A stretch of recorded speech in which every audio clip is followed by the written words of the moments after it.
বিপদ আসলেই প্রথমে বিশ্বনবী সাল্লাল্লাহু আলাইহি ওয়াসাল্লাম একটা দোয়া পড়তেন। তিনি পড়তেন ইন্না লিল্লাহি ওয়া ইন্না ইলাইহি রাজিউন। নিশ্চয় আমরা আল্লাহর জন্য, নিশ্চয় আমরা কার দিকে ফিরবো ভাই?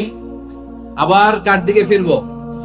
আওয়াজ করে বলুন তো, আমরা এসেছি কার কাছ থেকে, আবারও ফিরে যাব কার কাছে?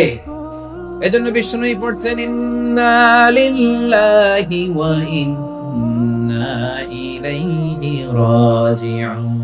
নিশ্চয় আল্লাহর জন্য, ওই আল্লাহর দিকেই আমরা ফিরে যাব।